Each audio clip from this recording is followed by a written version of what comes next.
बता दिया कि यार उर्दू ही नेशनल लैंग्वेज होगी, मुझे लगता है कि उस वक्त उनका फोकस ये होगा कि किसी तरीके से यूनिटी हो जाए, किसी तरीके से एक कौम बन जाए, शायद उनका क्या मकसद था। लेकिन बंगाली एक बहुत पुराना कल्चर था, एक इनकी बहुत पुरानी तहज़ीब थी। अब उनके मुल्क के अंदर उर्दू लैंग्वेज लागू की जाती या की जाने की कोशिश की गई तो ज़ाहिर सी बात है उन्हें अच्छा नहीं लगा, उन्हें बुरा लगा।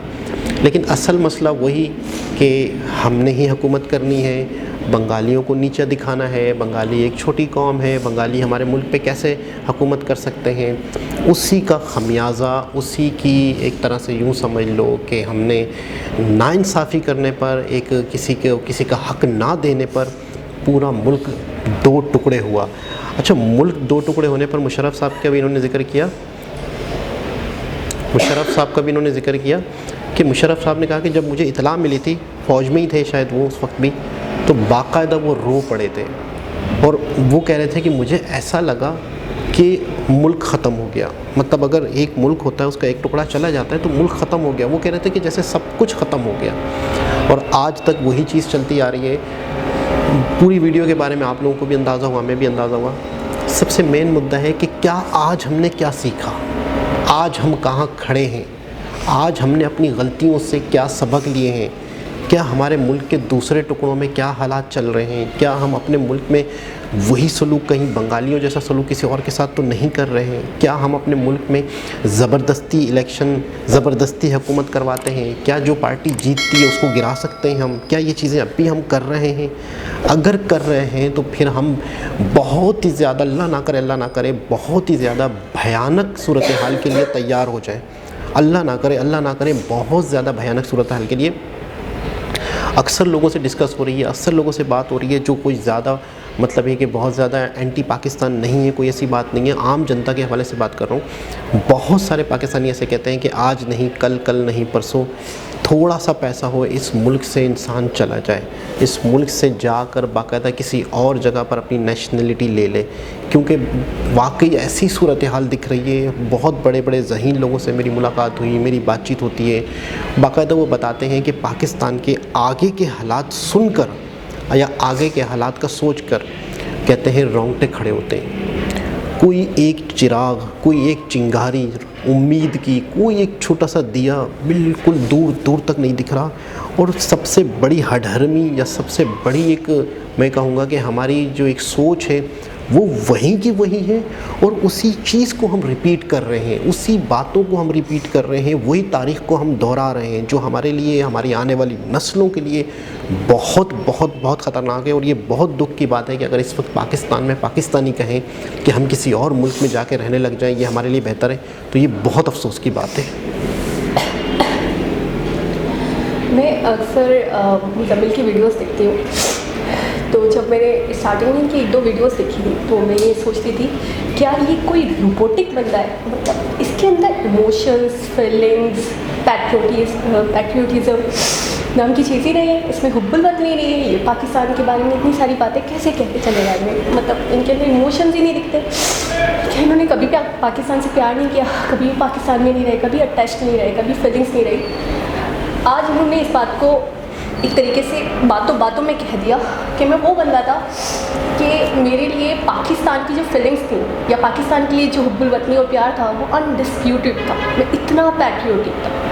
लेकिन जब मैंने इन चीज़ों के बारे में जाना, जब मुझे इन चीज़ों के बारे में पता चला, तब मैंने कहा कि कोई भी फीलिंग्स अनडिस्प्यूटेड नहीं होनी चाहिए किसी भी चीज़ को लेकर। अच्छा, मैं सबसे ज़्यादा मुझे अफसोस ये होता है, और अभी भी हो रहा है इस वीडियो के बाद भी, बाकी सारी बातें दोबारा दोहराऊंगी, बेकार है, सब पता है गलत किया, मानते भी हैं, तस्लीम भी करते हैं। बाद में जैसे कि जनरल मुशर्रफ के हवाले से बताया भी उन्होंने कि हाथ जोड़कर उन्होंने माफ़ी भी मांगी, उन्होंने माजरत भी की कि जो हमसे गलत हो गया, उसे ऑफिशियल दिखाया नहीं गया, बताया नहीं गया। लेकिन कई बार मैंने उनके इंटरव्यूज़ देखे जिसमें वो तस्लीम करते थे, अफसोस का इजहार करते थे। मैं बस ये सोच रही हूँ कि एक वीडियो देखी थी हमने जिसके अंदर सेपरेशन के हवाले से बताया गया था, ये जो बंगाल था ये 2 टुकड़ों में तकसीम हुआ था। एक पीस कोलकाता बना, कोलकाता के साइड वेस्ट बंगाल चला गया, यानी कि बन गया था इंडिया चला गया, और दूसरा जो एक टुकड़ा था वो पाकिस्तान में शामिल हो गया, और उन्होंने कहा हम पाकिस्तान जाएंगे, पाकिस्तान में ही शामिल होना चाहिए, तो उनका इल्हाक यहाँ हो गया।